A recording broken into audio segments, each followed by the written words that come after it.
வணக்கம் கிரிக்கெட் ரசிகர்களே, welcome back to Tamil cricket trolls with you Vel present. Let's welcome junior super kings player ஸ்மித்தியன் on board. Okay, உங்க post பார்த்தேன் bro, அதனால சொன்னேன். நல்லா இருந்துச்சு. அது என்ன ப்ரோ, உண்மையிலே நீங்க ரன்னிங்கா ஸ்கூல் பண்ணீங்களா? ஆமாங்க, ஸ்கூல் டீம் ஓபனர் நான் ஒரு காலத்துலலாம். ஓ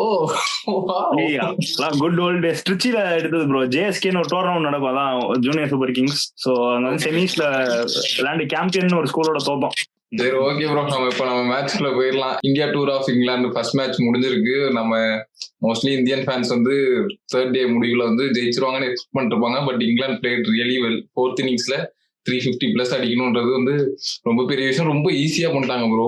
நம்ம அதை பத்தி நல்லா டீட்டெயில்டா பார்க்கலாம். பென் டெக்கெட் சூப்பரா ஆடினாரு. ரீசெண்ட் டைம்ல அவர் ஒரு சென்சேஷனா இருந்திருக்காரு இங்கிலாந்துக்கு. நம்ம சாம்பியன்ஸ் ட்ராஃபிலுமே நல்லா விளையாண்டாரு. ஒரு 150 அடிச்சாருன்னு நினைக்கிறேன் ஒரு பெரிய டீமுக்கு அகேன்ஸ்டா. ஸோ அவர் ஒரு பெரிய பாசிட்டிவா இருக்காரு டாப் ஆஃப் த ஆர்டர்ல இங்கிலாந்துக்கு. உங்களோட ஒப்பீனியனோட ஸ்டார்ட் பண்ணிடலாம். இல்ல அதான் நம்ம மேட்சுக்கு போறதுக்கு முன்னாடியே நம்ம என்ன சொன்னோம்னா, மோஸ்ட்லி வெதர் பெர்மிட் பண்ணா ரிசல்ட் வந்துரும் அப்படின்னு தான் நம்ம சொன்னோம். ஏன்னா அவங்களோட பேட்டிங்மே அப்படிதான் ஆட போறாங்க. பிளஸ் லைக் ஆல்மோஸ்ட் ரிசல்ட் ஓரியன்டா தான் மேட்ச் போகுதுங்கிறது நமக்கு நேற்றே தெரிஞ்சிருச்சு. இப்ப என்ன வந்து நான் எக்ஸ்பெக்ட் பண்ணேன்னா, பிட்ச் எப்படி டிட்டோரியேட் ஆகுதா, பிட்ச் எப்படி பிஹேவ் பண்ணுது அப்படிங்கறத நான் பார்க்க இதுவா இருந்தேன். பட் பிட்ச்ல வந்து எதுவுமே பெருசா இல்ல ப்ரோ. அதே மாதிரி பிளாட்டா தான் இருந்துச்சு த்ரூ அவுட்டாவே. எப்பவுமே ஏன் வந்து ஃபோர்த் இன்னிங்ஸ்ல கஷ்டம் அப்படின்னு சொல்லுவாங்கன்னா, பிட்ச் கொஞ்சம் டிட்டோரியேட் ஆகி பிட்ச் கொஞ்சம் பவுலருக்கு ஹெல்ப் பண்ணும். கண்ணாப்பினான்னு பிட்ச் வந்து இதாகும். சோ அதனாலதான் வந்து mostly fourth innings chase is always டிஃபிகல்ட்னு சொல்லுவாங்க. பட் பிட்ச் பிஹேவே பண்ணல. என்ன இருந்தாலும் சைக்காலஜிக்கலி ஒரு ப்ரெஷர் இருக்கும் ஒரு பெரிய டார்கெட் சேஸ் பண்றப்போ. அதை வந்து இங்கிலாந்து ரொம்ப கம்ஃபர்டபுளாவே பண்ணாங்க. அது நம்ம இங்கிலாந்து பேட்டிங் பத்தி வரப்போ நான் சொல்லிடுறேன். நிறைய டாக்கிங் பாயிண்ட்ஸ் இருக்கு bro, especially captaincy, fielding changes, அதுக்கப்புறம் எல்லாமே நம்ம பேசலாம். நீங்க அப்படியே ஸ்டார்ட் பண்ணுங்க. நான் அதான் ப்ரோ, இன்னைக்கு டே பொறுத்த வரையும் ரெண்டு பிளேயர்ஸ்மே சூப்பரா ஸ்டார்ட் பண்ணாங்க. பென் டெக்கெட்டா இருக்கட்டும், ஜாக் கார்லியா இருக்கட்டும், ரெண்டு பேருமே சூப்பரா ஸ்டார்ட் பண்ணாங்க. ஜாக் கார்லி இனிஷியலா கொஞ்சம் ரொம்பவே ஸ்லோவா இருந்தாரு, டிஃபென்சிவா தான் இருந்தாரு. அந்த எண்ட்ல இன்னொரு பிளேயர் நல்லா அட்டாக்கிங் அப்ரோச் ஆடுறாருன்றப்ப கொஞ்சம் டைம் எடுத்துக்கலாம், தப்பே இல்லை. ஏன்னா அந்த இடத்துல விக்கெட் லூஸ் பண்றதுக்கு டைம் எடுத்து ஆடுறது இன்னும் கொஞ்சம் பெரிய பாசிட்டிவ் தான் இங்கிலாந்து டீம் பொறுத்தவரை. ஏன்னா விக்கெட் கையில இருக்கும்போது தான் கடைசியில நீங்க எப்படி வேணா போயிருக்கலாம். இதுவே வந்து இன்னும் ஒரு 10-20 ரன்ஸ் எக்ஸ்ட்ரா இருந்தாலுமே ஸ்கோர் கார்ட்ல இங்கிலாந்து கண்டிப்பா ஈஸியா சேஸ் பண்ணிப்பாங்கன்னு நினைக்கிறேன் அவங்களோட பேட்டிங் லைனப். இதனாலதான் ப்ரோ நம்ம ப்ரிவியூலயே நீங்களும் நானும் நினைக்கிறேன் இங்கிலாந்து சைடு எதனால சாஞ்சோம்னா இந்த பேட்டிங் டெப்த்னாலதான். ஆப்வியஸா வந்து நம்ம இந்தியன் பவுலிங் கம்பேரிட்டிவ்லி நல்லா ஸ்ட்ராங்கா இருந்தாலுமே இங்கிலாந்து பேட்டர்ஸ் எடுத்து பாத்தீங்கன்னா ரொம்பவே ஸ்ட்ராங்கா இருக்காங்க. ஒரு ரீசெண்ட் டைம்ஸ்ல வந்து இதுதான் அவங்களோட டிஃபால்ட் செட்டப்பா இருந்திருக்கு. எல்லாருமே பெர்ஃபார்ம் பண்ணிருக்காங்க. அந்த அக்ரெசிவ் அப்ரோச், பேஸ்பால் அப்ரோச்ல வந்து அவங்க கண்டிப்பா சக்சஸ் பார்த்திருக்காங்க. அதுதான் இன்னைக்கும் ஒரு டிஸ்பிளேல இருந்திருக்கு. லீட்ஸ் வந்து அவங்களுக்கு ஒரு ஹண்டிங் கிரவுண்டா இருந்திருக்கு. டெஃபினட்டா ஃபோர்த் இன்னிங்ஸ்ல சேசிங் வந்து அவங்க ஃபெயிலே ஆக மாட்டாங்க. மோஸ்ட் ஆஃப் வந்து லாஸ்ட் 5 இயர்ஸ்ல அவங்க இந்த கிரவுண்டுக்கு தோத்ததே இல்லையா. சோ ஆனா இந்தியாவுக்கு ஒரு அட்வான்டேஜ் இருந்தது ப்ரோ. இந்த கேம்ல வந்து இருந்துட்டே இருந்தாங்க. பட் கண்டிப்பா Indian bowlers and fielders definitely வந்து கை கொடுக்கவே இல்லை இந்தியா. ஃபீல்டர்ஸ் பொறுத்தவரையும் ஜெய்ஸ்வால் ப்ரோ என்னதான் செஞ்சுரி அடிச்சிருந்தாலுமே கண்டிப்பா கிரிட்டிசைஸ் பண்ணி ஆகணும் ப்ரோ. 5 டிராப் கேட்ச் ப்ரோ ஒரே டெஸ்ட் மேட்ச்ல. இந்த ரெக்கார்டு வந்து அவருக்கு இருக்கணும்னு அவர் கனவு கூட கண்டுக்க மாட்டாரு bro. When team needs you கண்டிப்பா அந்த மாதிரி கேட்ச் எல்லாம் எடுத்தே ஆகணும் ப்ரோ. எவ்வளவு எஃபோர்ட் போட்டுட்டு இருக்காங்க எல்லாம், மொத்த டீம் எதிர்பார்த்துட்டு இருக்கு. இந்தியன் டீம் ஃபேன்ஸ் எல்லாருமே எக்ஸ்பெக்ட் பண்ணிட்டு இருக்காங்க. இந்த கேட்ச் கண்டிப்பா எடுத்துக்கலாம் ப்ரோ. கொஞ்சம் லேசியா தான் உள்ள வந்தாரு. வரும்போதே வந்து அப்பயுமே ரீச் பண்ணிட்டாரு. பட் அது ஹோல்ட் ஆன் பண்ணல. இது ஒரு கேட்சா இருந்தா கூட நம்ம விட்டுறலாம் ப்ரோ. நான் 5 கேட்ச் இந்த டெஸ்ட் மேட்ச் மட்டும் கண்டிப்பா அவர் கிரிட்டிசைஸ் பண்ணி அவனை செஞ்சுரி அடிச்சிருக்காருன்றதுக்காக கிரிட்டிசைஸ் பண்ணாம இருக்க முடியாது. இந்த மாதிரி மொமெண்ட்ஸ் தான் வந்து நமக்கு மேட்சே தோத்துருச்சு ஆக்சுவலா. இப்போ நான் ஒரு சில மீம்ஸ் எல்லாம் பார்த்தேன் ப்ரோ. அவர் செஞ்சுரி அடிச்சிருக்காரு எஸ், பட் அவர் டிராப் கேட்ச் விட்டார்ல, அந்த பேட்ஸ்மேன் எல்லாம் அடிச்ச ஸ்கோர் எண்ணி பார்த்தாலே இவர் அடிச்ச செஞ்சுரி எங்கேயும் தாண்டி போயிடுச்சு ப்ரோ. ஸோ எல்லா ஆஸ்பெக்ட்லயும் நீங்க கொஞ்சம் கேம்ல இருந்தே ஆகணும். கண்டிப்பா நான் வந்து பேட்டிங்ல நல்லா பண்ணிட்டேன்னு கொஞ்சம் ஃபீல்டிங்ல ஆப்ஷன்ஸ் ஆஃப் மைண்ட்ல இருந்தா இந்த மாதிரி நிறைய மிஸ்டேக்ஸ் நடக்கும். இல்ல அதான் ஒரு கேட்ச்னா ஓகே, அது பார்ட் அண்ட் பார்ட்ஸ் சொல்லிடலாம். பட் கன்சிக்யூட்டிவா கேட்சஸ் விடுறது வந்து டெஃபினட்டா வந்து ஒரு கஷ்டமான விஷயம். ஆனா ஜெய்ஸ்வால் நிறைய பிளைண்டர்ஸ் எல்லாம் பிடிச்சிருக்காரு த்ரூ அவுட் கேரியர்ல. ஆனா நிறைய கேட்சஸும் விட்டுருக்காரு. ஆஸ்திரேலியா எல்லாம் பாத்தீங்கன்னா ஒரு கேட்ச்லாம் இம்பார்ட்டன்ட் கேட்ச் ஒன்று விடுவாரு. ஸோ யா டெஃபினட்டா ஃபீல்டிங் கோச் அண்ட் ஜெய்ஸ்வால் வந்து ஒர்க் பண்ணி இதை இம்ப்ரூவ் பண்ணணும். இனிமேல் கோயிங் ஃபார்வர்ட் இது வந்து ஒரு டெஃபினட் லெசன் தான். ஏன்னா கேட்சஸ் வின் நியூ மேட்சஸ் எப்பவும் சொல்ற மாதிரி தான். சோ அது வந்து கண்டிப்பா ப்ரோ பாவம் ஜெய்ஸ்வால். பாவங்கிறத விட ரொம்ப கஷ்டமான ஒரு சூழ்நிலை. ஏன்னா ஒரு பிளேயரா நீங்க கம்ப்ளீட் டீமை லெட் டவுன் பண்ணிருக்கீங்கன்னு அவருக்கே ஒரு தாட் வரும், நம்மளாலதான் தோத்துட்டோமோ அப்படின்னு சொல்லிட்டு. He will not sleep tonight. So that will definitely haunt him. So hopefully will come back stronger. ஆனா கேம் வைஸ் பாக்குறப்போ டெஃபினட்டா கேச்சஸ் வின் மேட்சஸ் ப்ரோ, அது விட்டது வந்து நம்ம ஹார்ஷா இருந்தா ஆகணும். அண்ட் இன்னொரு விஷயம் நான் மெயினா நான் பேசணும், எனக்கு டாக்கிங் பாயிண்ட் என்னன்னா bro, England bowlers versus India bowlers நம்ம எடுத்துக்கிட்டோம் அப்படின்னா ஓவரால் நம்ம கேம் ஸ்டார்ட் ஆகிறதுக்கு முன்னாடி நம்ம பேசினப்போ இங்கிலாந்துல வந்து லெஜண்ட்ஸ் எல்லாம் போயிட்டாங்க. England bowling unit on paper வந்து டசன்ட் லுக் சோ கிரேட், கன்வின்சிங்கா இல்ல, கொஞ்சம் சுமாரா தான் இருக்காங்க அப்படின்னு சொல்லிட்டு நம்ம பேசிட்டு இருந்தோம். ஓகேவா, எனக்கு கொஞ்சம் நம்பிக்கை இருக்குன்னு நான் சொல்லியிருந்தேன். பட் ஓவரால் எல்லாருமே வந்து அப்படிதான் சொல்லியிருந்தாங்க. அதே மாதிரி இந்தியா பவுலர்ஸ் அந்த அதர் ஹேண்ட் வந்து எப்பவுமே லைக் கொஞ்சம் பார்க்க வந்து இங்கிலாந்து பவுலர்ஸோட பெட்டரா இருக்கு அப்படின்னு சொல்லியிருந்தீங்க. நீங்களும் சொல்லியிருந்தீங்க, இவர் ரஹ்மான் சொல்லியிருந்தாரு. ஸோ அப்படிதான் வந்து நம்ம ப்ரிவியூ ஆரம்பிச்சோம். ஸோ இப்போ நான் உங்கள்ட்ட என்ன கொஸ்டின் கேட்கறேன் அப்படின்னா ப்ரோ, இப்போ இங்கிலாந்து பவுலிங் வந்து பார்த்தாலுமே அவங்களுமே நிறைய ரன்ஸ் லீக் பண்ணாங்க, ஆஹா ஓஹோ பவுலிங் பெர்ஃபார்மன்ஸ் எல்லாம் கிடையாது. ஆனா அவங்க ஒரு குரூஷியல் டைம்ல எப்ப கேம்ல ஸ்டெப் இன் ஆனமோ அப்ப ஸ்டெப் இன் ஆயிட்டாங்க. ஃபார் எக்ஸாம்பிள் அதான் அது இந்தியன் லோயர் ஆர்டர் கொஸ்டின் பண்றோமா இல்ல அவங்களோட பவுலிங் பிரில்லியன்ஸ், ஆனா Indian bowling order has to be, Indian batting order has to be question lower middle order. But at same time bowlers அவங்களோட ரோலை கரெக்டா பண்ணாங்க. த்ரூ அவுட்டா கேம் வந்து கையை விட்டு போறப்போ எங்க வந்து கேம் இழுத்து பிடிக்கணும் பிடிச்சிட்டாங்க. ஃபர்ஸ்ட் இன்னிங்ஸ்மே சரி, தேர்ட் இன்னிங்ஸ்மே சரி. ஸோ அங்கதான் வந்து எனக்கு தெரிஞ்சு கேம் வந்து மொத்தமா டிஃபைன் ஆச்சு அப்படின்னு நான் நினைக்கிறேன். நீங்க என்ன நினைக்கிறீங்க? What you think of England bowling? Bro still நான் வந்து அதே ஸ்டாண்ட்ல தான் இருக்கேன். இந்தியன் பவுலிங் வந்து கம்பேர் எக்ஸ்பீரியன்ஸ் வைஸும் சரி, பவுலர்ஸ் கன்சிடர் பண்ணும்போது எனக்கு இந்தியன் பவுலர்ஸ் தான் கொஞ்சம் அப்பர் ஹேண்ட் இருக்க மாதிரி எனக்கு இன்னுமே ஃபீல் ஆகுது. பட் 1 or 2 பவுலர்ஸ் வந்து definitely not up to the expectation bro. அதுல வந்து பிரசித் கிருஷ்ணா ஒருத்தர் கண்டிப்பா ஒரு இன்னிங்ஸ்ல அப்படி போனா பரவாயில்ல ப்ரோ. 2 இன்னிங்ஸ்லயுமே எக்கனாமி ரேட் வந்து 6, ஒரு பால் கூட இம்பாக்ட் ப்ரோ. அவரு எப்படின்னா சரி ஒரு டிபார்ட்மெண்ட்ல ஒழுங்கா பண்ணலன்னா பரவாயில்ல, பேட்டிங் ஆடும்போது ஜஸ்ட் ஒரு 2 பால் டிஃபென்ஸ் தான் அவருக்கு எக்ஸ்பெக்ட் பண்ணோம், அதுவும் ஒழுங்கா பண்ணல. ஃபீல்டிங்லயுமே அந்த கவர் பொசிஷன்ல நின்னாரு, ஒரு டைவ் அடிச்சு ஸ்டாப் பண்ணிருக்கலாம். எனி ஃபீல்டர் கொஞ்சம் அட்லீஸ்ட் அதை ரீசார்ஜ் பண்ணிருப்பாங்க, அதை ஒண்ணு விட்டுட்டாரு. ஃபீல்டிங்லயும் கொஞ்சம் மோசமா தான் இருந்தாரு, பேட்டிங்லயும் மோசமா தான் இருந்தாரு, பவுலிங்லயும் மோசமா தான் இருந்தாரு. 2 விக்கெட் எடுத்தாருன்றதுக்காக டூ லேட் ப்ரோ. ஆனஸ்டா சொன்னா அதெல்லாம் வந்து டூ லேட். சர்துல் தாக்கூரை கூட நம்ம விட்டுலாம் ப்ரோ, ஏன்னா அவர் வந்து ஒரு பவுலிங் ஆல்ரவுண்டரா தான் உள்ள வந்தாரு, ஃபுல் டைம் பவுலரா வரல. பிரசித் கிருஷ்ணா வந்து ஒரு ஃபுல் டைம் பவுலரா வந்தாரு. அவர் ஒரு ரோல வந்து அவர் கண்டிப்பா கான்ட்ரிபியூட் பண்ணிருக்கணும் ப்ரோ. சிராஜ் பார்த்தோம்னா நிறைய எஃபர்ட் போடுறாரு, ஸ்கோர் கார்டுல எடுத்து பார்த்தோம்னா வேல்யூ இல்லைனாலும் நிறைய எஃபர்ட் போடுறாரு. அவர் பவுலிங் பார்த்தாலே எல்லாருக்கும் தெரியும், ஃபீல்டிங்லயும் தெரியும் எவ்வளவு இன்டென்சிவா இருக்காருன்னு சொல்லிட்டு. பட் பிரசித் கிருஷ்ணானா அந்த மாதிரி எதுவுமே பார்க்க முடியல ப்ரோ. நெக்ஸ்ட் கேம் டெஃபினெட்லி நான் வந்து டூ இயர்லி காலம்லாம் சொல்ல மாட்டேன், அவர்கிட்ட வந்து அந்த ஒரு அக்ரெஷன் இல்ல, ஒரு பேஷனேட்டா வந்து பவுலிங் போட்டு விக்கெட் எடுக்கணும்ன்ற ஒரு இது என்னால பார்க்க முடியல. ஸோ டெஃபினட்டா நெக்ஸ்ட் மேட்ச் வந்து நான் பிரசித் கிருஷ்ணாக்கு பதிலாக ஹர்ஷ்தீப் நான் கொண்டு வரேன். நான் வந்து ப்ரிவியூல சொன்ன மாதிரி தான், நான் வந்து பர்சனலி ஹர்ஷ்தீப் தான் ப்ரிஃபர் பண்ணுவேன். ஏன்னா இங்கிலாந்துல ஸ்விங்கிங் கண்டிஷன்ல கண்டிப்பா ஹர்ஷ்தீப் வந்து யூஸ்ஃபுல்லா இருப்பாரு ப்ரோ. அதனால நான் வந்து அப்படிதான் ப்ரிஃபர் பண்ணுவேன். நீங்க கேட்ட கேள்விக்கு பதில் சொல்லணும்னா நேத்தே நம்ம இதை டிஸ்கஸ் பண்ணியிருந்தோம். இங்கிலாந்து பவுலர்ஸ் வந்து சூப்பரா வந்து நம்ம டெய்லண்டர்ஸை முடிச்சு கட்டிடுறாங்க, அது வந்து நல்லா பண்ணிடுறாங்க. But middle order lower middle ஆர்டர்னு இருக்கிறப்ப இந்தியன் பேட்டிங் ஃபெயிலியர்னு சொல்றோம் ப்ரோ. இங்கிலாந்து பவுலிங் சக்சஸ்ல இந்தியாவோட பேட்டிங் ஃபெயிலியர் தான் நான் சொல்லுவேன். ஏன்னா அதே ஃபார்முலா அவுட் ஆயிருக்காங்கன்றப்ப நான் பேட்டிங் ஃபெயிலியர் தான் சொல்லுவேன், பவுலிங்ல பெருசா சக்சஸ் நான் சொல்ல மாட்டேன். எஸ் அவங்க பிளானுக்கு அவங்க பவுல் பண்ணாங்க, கரெக்டா அந்த டிராப்புக்கு இந்தியன் பேட்டர்ஸ் வந்துட்டாங்க. நீங்க சொல்ற மாதிரி maybe more of Indian lower order இதனாலுமே நம்ம பவுலிங்க்கு அந்த டைம்ல நம்ம கிரெடிட்ஸ் கொடுத்துடலாம். ஸோ ஆப்வியஸ்லி இங்கிலாந்து பவுலர்ஸ் அந்த இடத்துல என்ன வேணுமோ அதை கரெக்டா பண்ணாங்க. அண்ட் நீங்க சொல்ற பாயிண்ட்டுக்கு ப்ரோ, இப்போ டெஃபினட்டா பிரசித் கிருஷ்ணா த்ரூ அவுட்டா மேட்ச் பாத்தீங்கன்னா எஸ் இன்னைக்கு 1 or 2 விக்கெட்ஸ் எடுத்தாரலாம், ஓகே தான். பட் ஓவரால் பாக்குறப்போ டெஃபினட்டா பயங்கரமா ரன்ஸ் லீக் பண்ணியிருக்காரு. டெஸ்ட்ல வந்து எப்பவுமே டிசிப்ளின் வேணும் ப்ரோ. ஒரு எண்டு வந்து ஒரு பவுலர் புடிச்சு போடணும், ஒரு பவுலர் ஃபுல்லா அட்டாக் பண்ணணும். நார்மலாவே வந்து ஒரு பவுலிங் ட்ரியோ ஒரு 3 பேர் போடுறாங்கன்னா அதுல ஒருத்தர் வந்து அக்ரெசிவ் ரோல் எடுத்து ஃபுல்லா அட்டாக் பண்ண போவாரு, இன்னொருத்தர் டிசிப்ளின்டா லைன் அண்ட் லெங்த் மெயின்டைன் பண்ணிட்டே இருப்பாரு, இன்னொரு பவுலர் சிச்சுவேஷனுக்கு ஏற்ற மாதிரி போடுவாரு. ஸோ இதுதான் வந்து நார்மலா டெஸ்ட் கிரிக்கெட்டோட பிளானா இருக்கும். ஸோ அந்த ஆஸ்பெக்ட்ல பாக்குறப்போ பும்ரா ஒரு 2 ஓகே. ஆனா பும்ராவே நீங்க டிபெண்ட் பண்ணிட்டே இருக்க முடியாது எப்பவுமே, கரெக்டா? ஸோ டெஃபினட்டா சிராஜ்மே லெட் டவுன் தான், பிரசித் கிருஷ்ணாமே லெட் டவுன் தான். எஸ் சிராஜ் கொஞ்சம் அதுக்கப்புறம் இம்ப்ரூவ் பண்ணி போட்ட மாதிரி லைக் நல்லா காட்டினாரு, ஹார்ட் ஒர்க் எல்லாம் பண்ணாரு, அதெல்லாம் அப்ரிஷியேட் பண்றேன். எப்பவுமே இஸ் ஒர்க் ஆஸ் ப்ரோ, டீமுக்கு ஒரு வாரியர் மாதிரி உழைப்பாரு, அதெல்லாம் நான் தப்பே சொல்ல. பட் நம்ம டீப்பா கேம் அனலைஸ் பண்றோம்னா எக்ஸ்பெக்டேஷன்ஸ்க்கு லிவ் அப் பண்ணாரா அப்படின்னு கேட்டா கிடையாது, அதேதான் பிரசித் கிருஷ்ணாவுக்கும். ஸோ இதுக்கப்புறம் நம்ம பெஞ்ச்ல என்ன ஆப்ஷன்ஸ் அப்படின்னு பாத்தீங்கன்னா ஆகாஷ் தீப் இருக்காரு, ஹர்ஷ்தீப் சிங் இருக்காரு, அன்சுல் கம்போஜை எதுக்கு அவங்க இதுலயே வச்சிருக்காங்கன்னு எனக்கு தெரியல. அவரு he should definitely be in the structure. So அவரு கொஞ்சம் டிசிப்ளின், அவரு நான் பார்த்த வரைக்கும் ரொம்ப டிசிப்ளின்டா போட்டார் ப்ரோ. ஸோ அவர் அந்த ஸ்ட்ரக்சர்ல கொண்டு வந்து ஹர்ஷித் ராணாவை இது பண்ணணும் அப்படின்னா என்னோட ஆசை. ஆனா அது அவங்க பண்ணுவாங்களான்னு எனக்கு தெரியல. So going forward next game if Bumrah plays அவர் விளையாண்டார் அப்படின்னா மிச்ச 2 பவுலர் வந்து சிராஜ்க்கு கண்டிப்பா இன்னொரு ரன் கொடுக்கலாம், தப்பு கிடையாது. மேபி பிரசித் கிருஷ்ணா ஷர்துல் தாக்கூர் வந்து அது ஒரு டிபேட்டபிள். நான் ஷர்துல் தாக்கூருக்கு அப்புறம் வரேன். பிரசித் கிருஷ்ணாக்கு பதிலாக டெஃபினட்டா நீங்க சொல்ற மாதிரி ஹர்ஷ்தீப் சிங் இல்ல ஆகாஷ் தீப் தான் ப்ரோ விளையாடணும். இது கம்ப்ளீட்லி அக்செப்டபிள் ப்ரோ. நம்ம ஷர்துல் தாக்கூர் பத்தி பேசும்போது கண்டிப்பா நம்ம கேப்டன்சி பத்தி பேசியே ஆகணும் ப்ரோ.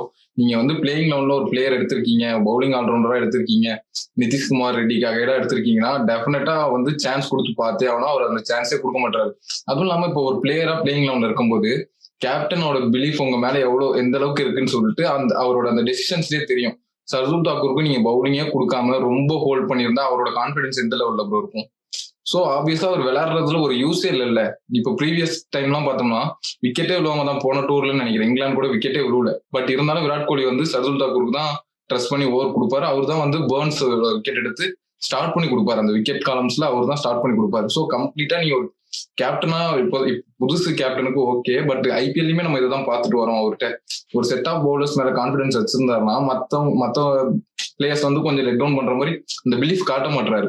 கேப்டனா இருக்கும்போது எல்லார்கிட்டையும் ஒரு பிலீஃப் காட்டினாதான் அவங்க ஸ்டெப் அப் பண்ணி பெர்ஃபார்ம் பண்ணுவாங்க. சோ அந்த ஆஸ்பெக்ட்ல கில் கண்டிப்பா கொஞ்சம் இம்ப்ரூவ் பண்ணும் ப்ரோ என்ன பொறுத்தவரையும். இல்ல இது நீங்க சொல்றது 100% அக்செப்டட் தான். நீங்க ஆக்சுவலி இது நிறைய தடவை இது ரெஜிஸ்டர் பண்ணிருக்கீங்க. அது நான் 100% அக்ரி பண்ணிக்கிறேன். எஸ்பெஷலி அந்த சாய் கிஷோர் விஷயமே நம்ம வந்து பேசியிருந்தோம் குஜராத் டைட்டன்ஸ் அப்போ.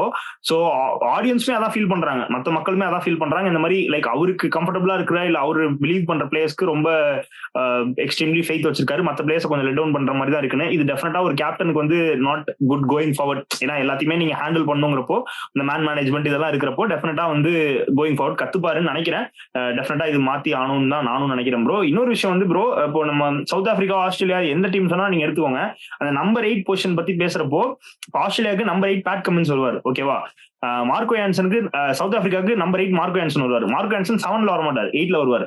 விச் மீன்ஸ் அவங்க எல்லாருமே தே கேன் பேட். நீங்க சொல்ற மாதிரி பேட் கமின்ஸால டீசெண்டா ஆட முடியும், மார்க்கோ யான்சனால டீசெண்டா ஆட முடியும். ஆனா அவங்களோட பிரிடாமினன்ட் ரோல் பவுலிங் தான். அவங்களோட மெயின் கொஸ்டின் மார்க் வந்து அவங்க இப்போ ஒரு மேட்ச்ல பெர்ஃபார்ம் பண்றாங்களா இல்லையாங்கிறது டிசைட் பண்றது பேட்டிங் கிடையாது, பவுலிங் தான். பவுலிங் வச்சு தான் டிசைட் பண்ணுவாங்க. அதே மாதிரி என்ன பொறுத்த வரைக்கும் ஒரு டெஸ்ட் டீம்ல 7 பேட்ஸ்மேனுக்கு அப்புறம் 8வது விளையாடுற பிளேயர் பவுலிங் தான் யூஸ் பண்ணணுங்கிறது என்னோட ஃபர்ம் பிலீஃப். அப்படிதான் ஒரு டீம் ஸ்ட்ரக்சர் இருந்தா நல்லா இருக்கும்னு நான் நினைக்கிறேன். அந்த ஆஸ்பெக்ட்ல நீங்க 8 ஷர்துல் தாக்கூர் ஆட வைக்கிறீங்கன்னா மோர் ஆஃப் பவுலரா யூஸ் பண்ணுங்க. எந்த அளவுக்கு ரிசல்ட் வருதுங்கிறது நம்ம பார்க்கலாம். ஏன்னா ஒரு விக்கெட் டேக்கிங் லக்கோ நாக்கோ ஏதோ ஒண்ணு எடுக்கிறாருல விக்கெட்ஸ் கன்சிஸ்டன்ட். இப்ப 2-2 எடுக்கிறாருல ப்ரோ. சோ யா அது அவுட் சைட் லெக் எல்லாமே ஓகே தான். பட் ஹி ஹஸ் காட் சம்திங்ல. சில பேருக்கு அது எப்போ அமையுங்கிறப்போ நீங்க அதை ஃபுல்லா யூட்டிலைஸ் பண்ணிக்கணும். எஸ்பெஷலி ஃபர்ஸ்ட் இன்னிங்ஸ்ல பண்ணலங்கிறது தான். சவுத் ஆப்பிரிக்கா எடுத்தா மார்க்ரம் மாதிரி ஒரு பிளேயர் இருக்காரு, ஆஸ்திரேலியா எடுத்தா டிராவிஸ் ஹெட் இருக்காரு, இங்கிலாந்து எடுத்தா ஜோ ரூட் இருக்காரு. இவங்கலாம் வந்து கொஞ்சம் கையை சுத்தி பவுலிங் போட முடியும் டிஃபிகல்ட் சுச்சுவேஷன்ல. இப்போ விக்கெட்டே விழுவுல, பேட்ஸ்மேன்ஸ் எல்லாம் நல்லா ஆடுறாங்க, பவுலர்ஸ் கொஞ்சம் ரெஸ்ட் கொடுக்கணும்னா இந்த மாதிரி பிளேயர்ஸ் எல்லாம் ஸ்டெப்பிங் பண்ணி கொஞ்சம் கையை சுத்தி பவுலிங் போட முடியும். இந்தியாவில் அப்படி யாருமே இல்லை ப்ரோ. அது பெரிய லெட் டவுன். இன்னைக்கு பெண்டகேட்லாம் ரிவர்ஸ் ஷூப்ல அடிச்சு ஜடேஜாவை போட்டு கிழிச்சிட்டு இருக்காரு. அங்க ஒரு ஆஃப் ஸ்பின்னரோ இல்ல வேற ஏதாவது ஒரு ஆப்ஷன் இருந்திருந்தா இன்னும் கொஞ்சம் பெட்டரா இருக்கும் இந்தியாவுக்கு. சோ அந்த டிபார்ட்மெண்ட்லாம் கொஞ்சம் ரொம்பவே லேக் ஆகுறாங்க. ஏன்னா டெய்லண்டர்ஸும் கொஞ்சம் பேட்டிங்ல சப்போர்ட் பண்றதுல, 5th பவுலிங் ஆப்ஷன் இல்ல. நிறைய இடத்துல வந்து இப்போ இந்தியா கொஞ்சம் கண்டிப்பா டீப்பா அனலைஸ் பண்ணி கொஞ்சம் டீம் செலக்ஷன் பெட்டரா இருக்கணும். டொமஸ்டிக்ல நல்லா ரிசர்ச் பண்ணி ஒரு நல்ல பிளேயரை டீம் செட்டப்குள்ள கொண்டு வரணும் ப்ரோ கண்டிப்பா. இல்ல இது 100% அக்ரீட் தான். டீப்பா நம்ம கேம் அனலைஸ் பண்றப்போ என்னென்ன ஆஸ்பெக்ட்ஸ் இம்ப்ரூவ் பண்ணுங்கிறப்போ 5 பவுலர் போதும் டெஸ்ட் கிரிக்கெட்டுக்கு, அதுல எந்த ஒரு சந்தேகமும் கிடையாது. பட் நீங்க சொல்ற மாதிரி எக்ஸ்ட்ரா ஒரு டிஃபரெண்ட் ஆப்ஷன், ஏதோ ஒரு மேட்ச் ஒரு கிரிட்டிக்கல் சிச்சுவேஷன்ல ஏதோ ஒன்று ஹெல்ப். எப்படி டிராவிஸ் ஹெட் வந்து ரிஷப் பண்ட் விக்கெட் மெல்போர்ன்ல எடுத்து கொடுப்பாரு, அந்த மாதிரி ஏதோ ஒரு மேட்ச் டிஃபரெண்டா தேவைப்படுறப்போ ஒரு எக்ஸ்ட்ரா ஆப்ஷன் இருந்தா ஒரு குஷன் தான் அது. மேபி அது அவங்க யோசிக்கணும் மோர். அதான் ப்ரோ மெயினா வந்து கேம் லாஸ் பண்ணது என்ன கேட்டீங்கன்னா இந்தியா ஏன் தோத்தாங்கன்னா 2 விஷயம் தான் ப்ரோ. ஒன்னு tail enders contribution, lower order contribution. மொத்தமா 40 ரன்னுக்கு பண்ட். அதாவது இன்னைக்கு கமெண்ட்ரியில சொன்னாரு ப்ரோ, ஃபர்ஸ்ட் இன்னிங்ஸ்ல 40 ரன்னுக்கு 7 விக்கெட் விட்டாங்க போல. செகண்ட் இன்னிங்ஸ்ல சம்திங் அதே மாதிரி ஒரு 6 விக்கெட் விட்டாங்க போல. சோ மொத்தமா சேர்ந்து 70 ரன்னுக்கு 13 விக்கெட் விட்டுருக்காங்க. கரெக்டா? So which is very pathetic. So அங்கதான் கேமை தோத்தாங்க. ரெண்டாவது டிராப் கேச்சஸ் கூட நேத்து ப்ரூக் ஒன்னு ராகுல் கூட்டாரு, அங்க இருந்து அவர் செஞ்சுரி அடிச்சாரு, பார்ட் அண்ட் பார்சல் சொல்லிடலாம். ஆனா இது வந்து technically skill and ability wise நீங்க இம்ப்ரூவ் பண்ணணும். சோ அங்க வந்து இந்த மாதிரி பொட்டலாம் ஆகக்கூடாது bro. Actually Indian lower middle order recent டைம்ஸ்ல நல்லா தான் பண்ணிருக்காங்க.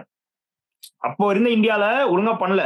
ஆனா ரீசெண்ட் டைம்ஸ்ல எப்பவுமே சூப்பரா பண்ணியிருந்திருக்காங்க. எஸ்பெஷலி ஆஸ்திரேலியன் டூர்லாம் நீங்க எடுத்துக்கிட்டீங்கன்னா மெயினா டீம் ஜெயிச்சு கொடுக்கறதே வந்து லோயர் மிடில் ஆர்டரோட கான்ட்ரிபியூஷன் தான். தாக்கூரா இருக்கட்டும், வாஷிங்டன் சுந்தரா இருக்கட்டும், எல்லாருமே வெண்ட் அவுட் பண்ணி ஆஸ்திரேலியால ஜெயிச்சு கொடுத்தாங்க. அதே மாதிரி இங்கிலாந்துலயுமே பும்ரா, ஸ்டுவர்ட் பிராட் 28 ரன் அடிப்பாரு, 30 ரன் நம்ம சம்திங் அடிப்பாரு. அந்த மேட்சஸ் எல்லாம் கூட பவுலர்ஸோ லோயர் மிடில் ஆர்டரோ தான் வந்து கான்ட்ரிபியூட் பண்ணுவாங்க. So that plays a crucial பார்ட்ங்கிறது என்னோட தாட் ப்ரோ. ஓகே, இன்னும் மெயின் 2 டாக்கிங் பாயிண்ட்ஸ் பத்தி பேசிடலாம். ஒன்னு சுப்மன் கில்லோட கேப்டன்சி, ஃபீல்டிங் சேஞ்சஸ் வைஸ் பேசுறப்போ இன்னும் கொஞ்சம் அட்டாக் பண்ணிருக்கலாமா, கரெக்டா தான் டாக்டிக்கலா நிறைய டிசிஷன்ஸ் பண்ணாரா, ஸ்ட்ராட்டஜிக்கலா எல்லாமே ஓகே வாங்குறது உங்க தாட்ஸ் நீங்க சொல்லிருங்க, நானும் எனக்கு சொல்லிடுறேன். செகண்ட், நான் இங்கிலாந்து பேட்டிங் பத்தி பேசிடுறேன் ப்ரோ. ஏன்னா நீங்க சேஸ் பண்றீங்கிறப்போ ஒரு பெரிய ஸ்கோர் 5th டே, அது நீங்க எப்படி பாய்ஸ் பண்றீங்கிறது இருக்கு. Credits to Ben Duckett bro. ஏன்னா எப்பவுமே வந்து பெருசா பேசப்பட்டது இல்ல. ஆப்வியஸ்லி ஆல் ஃபார்மேட்ஸ்லயுமே வந்து கலக்கிட்டு இருக்காரு. he showed what he is capable in all formats னு சொல்லிட்டு.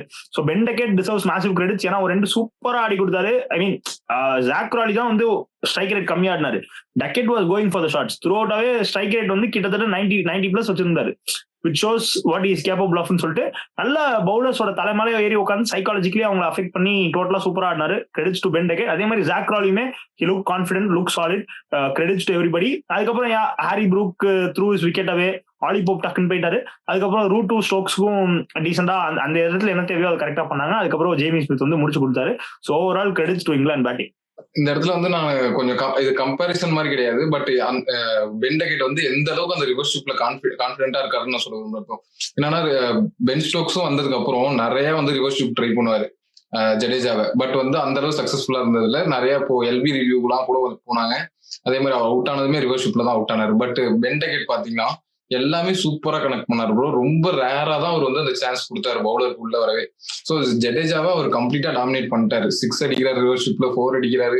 ஃபீல்டரை கொஞ்சம் அட்ஜஸ்ட் பண்ணாலும் கொஞ்சம் அந்த கேப்ல எப்படியோ பிளேஸ் பண்ணிடுறாரு. ஸோ அவர் கம்ப்ளீட் ஒரு ஆல் ஃபார்மட் பிளேயரா தெரியுறாரு. அதுதான் அந்த ரிவர்ஸ் ஸ்வீப்ல ரொம்பவே கான்பிடென்டா இருக்காரு. ஸோ அவருக்கு ஒரு பெரிய கிரெடிட்ஸ் கொடுத்தே ஆகணும். அவரோட இன்னிங்ஸ் தான் வந்து இந்த சேஸை வந்து கொஞ்சம் ரொம்ப ஈஸியா ஆக்குச்சு இங்கிலாந்து பெர்ஸ்பெக்டிவ்ல. ஏன்னா கர்லியுமே எப்பயுமே கொஞ்சம் ஃப்ரீயா ஆடக்கூடிய பிளேயர் தான் ப்ரோ. பட் இன்னைக்கு வந்து கொஞ்சம் ப்ரெஷர்ல போயிட்டாரு. இன்னும் எண்ட்ல வந்து சிராஜ் வந்து நல்லாவே போட்டுட்டு இருந்தாரு. இனிஷியலா இன்னைக்கு ஸ்பெல் நீங்க கம்ப்ளீட்டா எடுத்து பாத்தீங்கன்னு வச்சுக்கோங்களேன், சிராஜுக்கு விக்கெட் இல்லைனாலுமே அவரோட ஸ்பெல் வந்து நல்லா ஃபெரியாவே இருந்தது.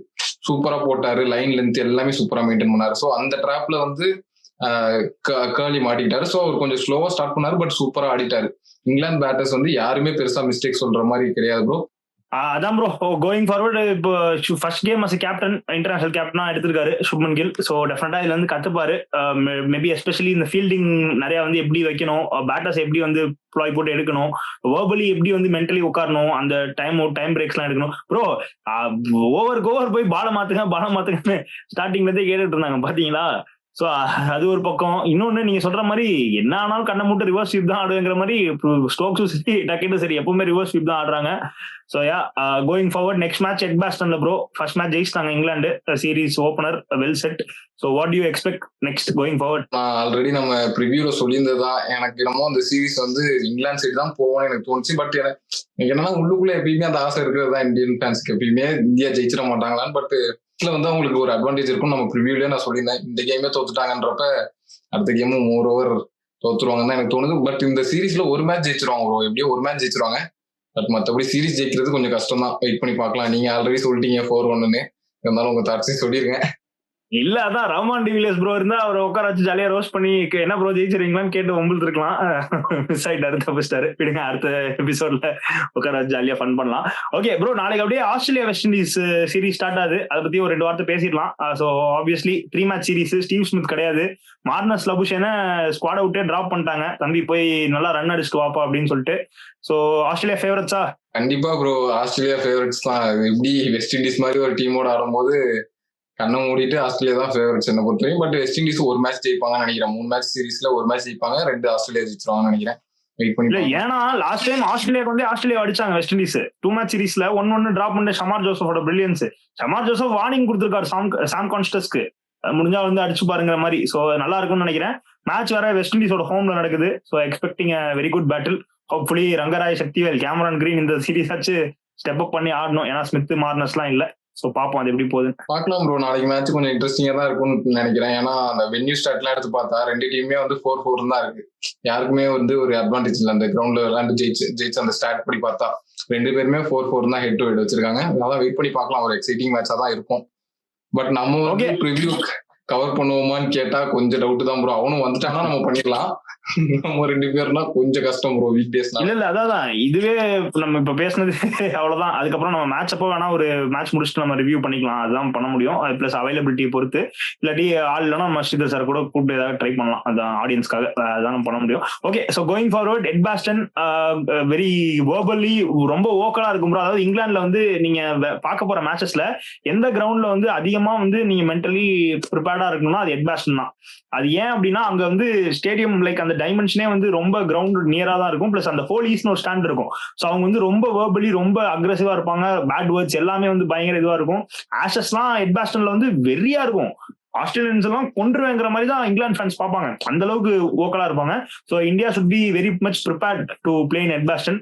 So great contest awaits. என்னை பொறுத்தவரைக்கும் இங்கிலாந்து will go in as favourites but expecting good fight from India. One more thing, எனக்கு வந்து நான் ஃபர்ஸ்ட்ல இருந்தே சொல்லிட்டு தான் இருக்கேன், இந்த மாதிரி ஒரு டெஸ்ட் கிரிக்கெட்ல எனக்கு வந்து பெரிய அபிப்பிராயமே இருந்தது இல்ல. ஃபுல்லா ஒரு ஃபிளாட் ட்ராக் கொடுத்து அடிங்க நான் போடான்ட்டு அனுப்புறதுல எனக்கு பெருசா இதே இருந்தது இல்ல, ஒப்பீனியனே இருந்தது இல்ல. பட் நான் நெக்ஸ்ட் மேட்ச் என்னன்னா ஒரு கிரீன் டாப் விக்கெட் கொடுப்பாங்கன்னு எக்ஸ்பெக்ட் பண்றேன். நல்ல பவுலர் ஃப்ரெண்ட்லியா பேட்ஸ்மேனுக்கு ஒரு டெஸ்டா இருக்கும். இப்போ வேர்ல்ட் டெஸ்ட் சாம்பியன்ஷிப் ஃபைனல் பார்த்தோம்ல ப்ரோ, அந்த மாதிரி ஒரு ட்ராக் கொடுத்தா கூட எனக்கு செம ஹாப்பியா இருக்கும். ஏன்னா ஈவன் கண்டெஸ்டா இருந்தாலே போதும் ப்ரோ டெஸ்ட் கிரிக்கெட்லாம். இந்த மாதிரி ஃபிளாட் ட்ராக் கொடுத்து ஒரே பேட்டிங்னா எனக்கு இன்னும் அப்ப எல்லாருமே செஞ்சுரி அடிப்பாங்க. அது எதுக்கு ப்ரோ அந்த மேட்ச், டெஸ்ட் மேட்ச்? அதான் சொல்ற மாதிரி 270 270 250 250 மாதிரி மேட்சஸ் இருந்தா ரொம்ப நல்லா இருக்கும், ஈவன்லி பாய்ஸ்டு. சோ பாப்போம். அந்த மாதிரி இதுலதான் வந்து பேட்டர்ஸோட டெஸ்ட்மே தெரியும். ஈவன் ஜெய்ஸ்வால்மே இப்பதான் கெரியர் ஸ்டார்ட் பண்றாருன்னு சொன்னா கூட பர்த்ல அவர் அடிச்ச செஞ்சுரியுமே ஒரு ஃபிளாட் பிச் தான்.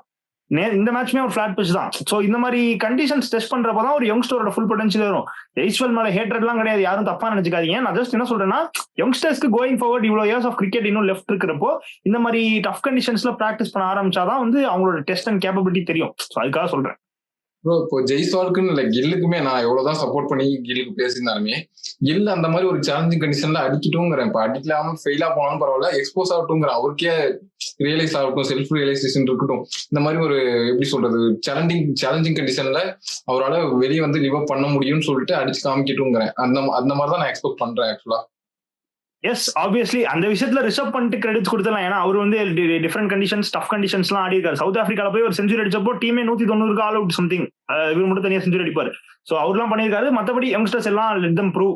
So hopefully we get a good match in Edgbaston. Really sad for Rishabh Pant 2 இன்னிங்ஸ்லயும் செஞ்சுரி அடிச்சிருக்காரு ப்ரோ. அவருக்காகவாது கொஞ்சம் டஃப் கொடுத்து கொஞ்சம் கேம் ஜெயிச்சிருக்கலாமோன்னு எனக்கு தோணுது. என்ன பண்றது, தொலைஞ்சிட்டாங்க. ரிசர்வ் பண்ணிட்டு அட்லீஸ்ட் நம்மள என்டர்டெயின் பண்ணாரு. ஓகே, நம்ம இதோட நம்ம இந்த வீடியோ கன்க்ளூட் பண்ணிக்கலாம். ஓகே, நெக்ஸ்ட் மேட்ச்ல சந்திப்போம் மக்களே. உங்களுக்கு இந்த மேட்ச்ல வந்து என்ன தப்பா போச்சுன்னு நினைக்கிறீங்களோ அதை கமெண்ட் செக்ஷன்ல சொல்லுங்க. இது வந்து ஒரு பிளேம் சொல்ற மாதிரி இல்ல, நீங்க எந்த அளவுக்கு இந்த மேட்ச் அனலைஸ் பண்ணிருக்கீங்கன்னு உங்களோட இது தெரியும். அதனால கமெண்ட்ல உங்களோட ஒப்பீனியன் சொல்லுங்க. நீங்க இந்த மேட்ச் எந்த அளவுக்கு அனலைஸ் பண்ணிருக்கீங்கன்னு பார்க்கலாம். வித் தட் நோட் நம்ம இந்த வீடியோ கன்க்ளூட் பண்ணிக்கலாம். பை பை ஃப்ரம் வேல்பிரஜன் அண்ட் ஸ்மித்தியன். மக்களே திரும்ப ஒரு வீடியோல வருவோம் கண்டிப்பா. எதர் ஆஸ்திரேலியா வெஸ்ட் இண்டீஸ் முடிஞ்சதுக்கு அப்புறம் இல்ல இந்தியா இங்கிலாந்து செகண்ட் டெஸ்ட் முடியறதுக்கு முன்னாடி சேர்த்து வச்சு ஒரு வீடியோ பண்ணலாம். சோ கண்டிப்பா எங்கேயும் போயிடாதீங்க. Stay tune. தேங்க்யூ.